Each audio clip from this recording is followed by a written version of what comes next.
Il existe un phénomène dans la nature que les scientifiques ont du mal à expliquer complètement. Un phénomène si répété, si systématique, si inévitable, que certains biologistes l'appellent simplement la destinée de la vie.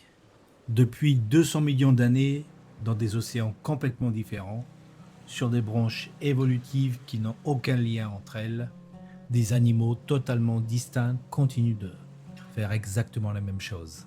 Ils deviennent des crabes, pas métaphoriquement, littéralement. Des animaux qui n'ont aucun lien avec les vrais crabes, qui n'ont jamais croisé un crabe dans leur histoire évolutive, finissent par ressembler exactement à des crabes. Même forme, même carapace, même démarche latérale, même architecture corporelle. Les scientifiques appellent ça la carcinisation. Et voici la question qui va vous hanter pour le reste de cette vidéo. Pourquoi ? Pourquoi la forme de crabe est-elle la destination finale de l'évolution marine ? Et est-ce que tout finalement finit toujours par devenir un crabe ? Pour comprendre pourquoi tout devient crabe, il faut d'abord comprendre ce que avoir la forme d'un crabe signifie vraiment. Parce que tout ce qui ressemble à un crabe n'en est pas forcément un. Et la plupart des crabes que vous connaissez ne sont en réalité que des imposteurs évolutifs. Un corps de type crabe a généralement une forme large et aplatie, qui maintient le centre de gravité bas et rend l'animal stable. Cette conception aplatie lui permet aussi de se glisser sous les rochers, de se cacher dans les espaces étroits et d'éviter d'être retourné par les vagues ou les prédateurs. La carapace, ce n'est pas juste une armure. Elle transforme le corps entier en un tank compact. Quand toute votre forme est essentiellement un bouclier, vous survivez à bien plus de choses que des créatures avec des segments longs et exposés, comme les homards ou les crevettes. Les pattes courtes et puissantes, elles donnent un contrôle incroyable sur le mouvement. Et contrairement à ce qu'on pourrait penser, les crabes se déplacent mieux latéralement, ce qui leur permet d'esquiver les prédateurs tout en continuant à leur faire face. Si la forme du crabe est si efficace, pourquoi ne va-t-on pas tout devenir des homards à la place ? Les homards sont forts, blindés, réussis. Ils ont survécu des millions d'années. Alors pourquoi n'y a-t-il pas de homardisation ? La réponse est dans l'architecture. Le plan corporel du homard est beaucoup plus difficile à modifier. Les homards ont de longs corps segmentés avec de grandes queues, et cette configuration limite ce que l'évolution peut en faire. Vous ne pouvez pas aplatir un homard sans casser la moitié de son anatomie. Le moment où vous essayez d'écraser cette longue queue sous le corps, comme les crabes le font, toute la structure cesse de fonctionner.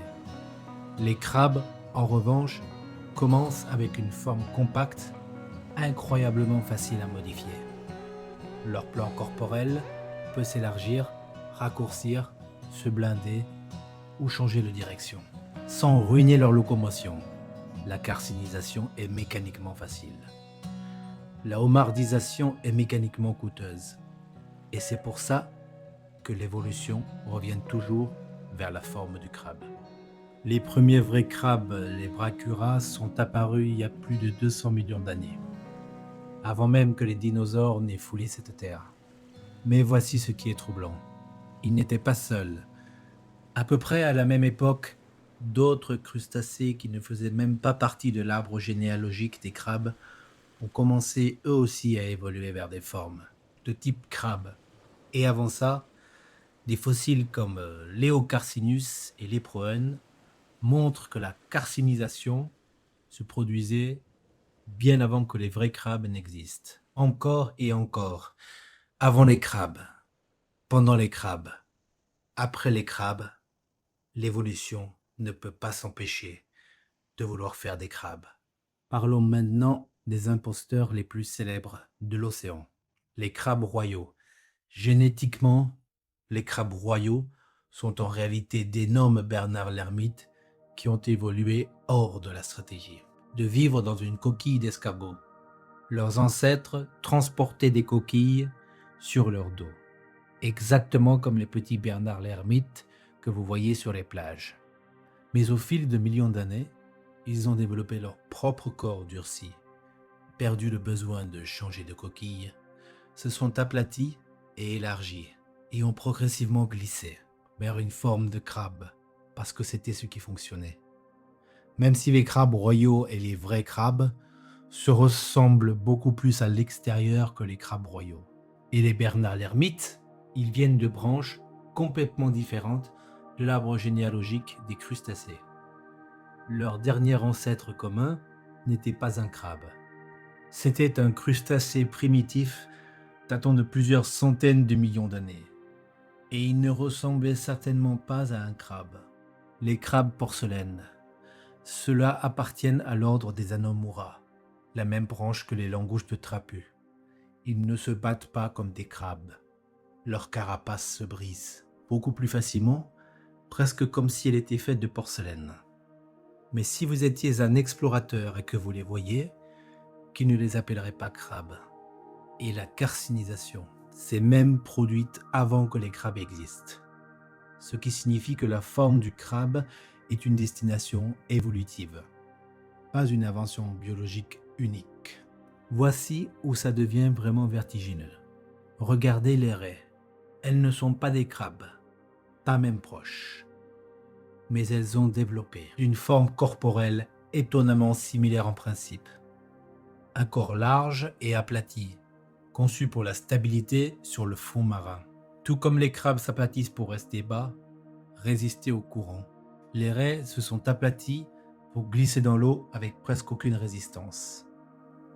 Est-ce que ça signifie que les raies deviennent des crabes? Non, mais elles ont une forme légèrement similaire pour une raison similaire. Un cas d'évolution convergente partielle. Ce n'est pas de la carcinisation. Appelons ça simplement l'aplatissement. Parce que si vous voulez rester proche du fond marin, l'évolution vous pousse vers la même forme aplatie, que vous soyez un crustacé, un poisson ou autre chose. L'exemple le plus frappant de tout ça, les dauphins et les requins. Ces deux animaux ne pourraient pas être plus différents biologiquement. Les requins sont d'anciens poissons avec des squelettes faits de cartilage. Les dauphins sont des mammifères à sang chaud qui respirent de l'air, allaitent leurs petits et sont plus proches des vaches génétiquement que de n'importe quel animal marin. Pourtant, mettez-les côte à côte. Ils ont tous les deux développé pratiquement le même corps, la même forme de torpille profilée. Pourquoi? Parce que si vous voulez vous déplacer vite dans l'eau, avec peu de résistance, stable à grande vitesse, en utilisant le moins d'énergie possible, l'évolution vous pousse vers ce même design élancé et pointu. Les oiseaux, les chauves-souris, les insectes, même les ptérosaures, tous ont trouvé le même design de base pour voler. Parce que la physique du vol ne vous laisse qu'une poignée d'options qui fonctionnent vraiment. L'environnement dans lequel nous vivons ne nous offre qu'un nombre limité de plans disponibles. Ce n'est pas que tout devient des crabes, c'est que tout ce qui correspond à ces types d'environnement converge vers cette forme hautement efficace.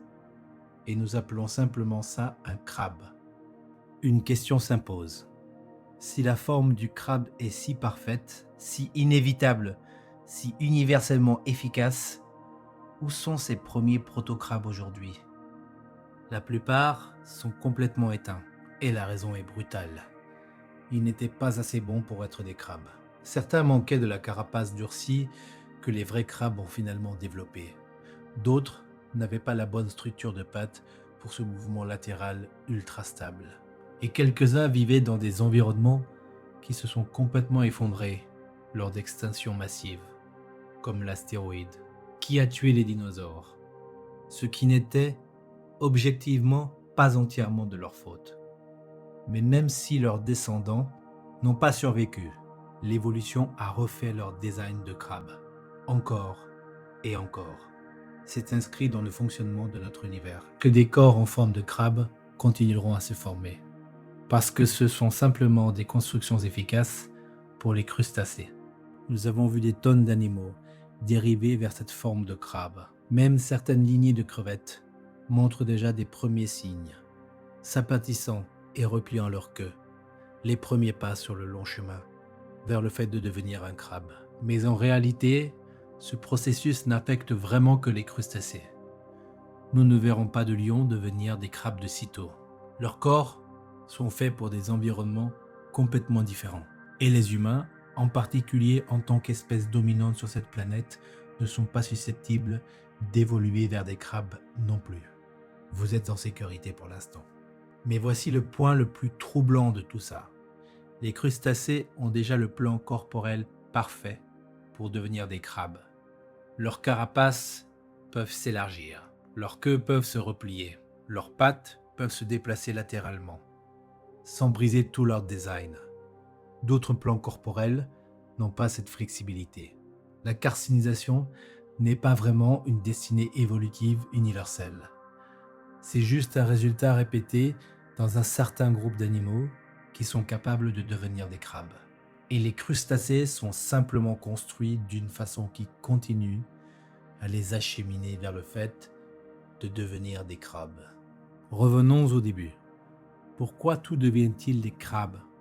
Pas à cause d'une force mystérieuse, pas à cause du hasard, pas à cause d'une conspiration des crabes pour dominer l'océan, à cause de la physique, à cause de la mécanique, à cause du fait que quand vous vivez dans l'océan, que vous devez résister au courant, vous protéger des prédateurs, vous cacher dans les espaces étroits, vous stabiliser sur le fond marin.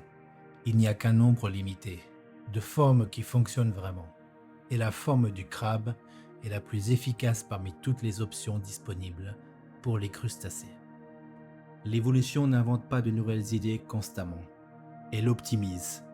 Elle prend ce qui fonctionne, le répète, l'affine et le répète encore.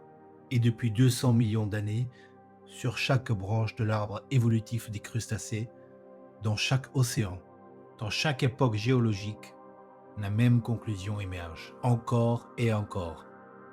Inévitablement, le crabe.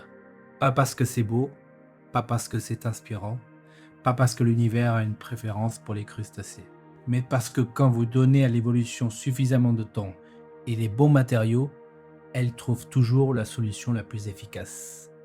Et dans l'océan, la solution la plus efficace a toujours 8 pattes, une carapace et marche de côté. Alors, la prochaine fois que vous verrez un crabe sur une plage, regardez-le différemment.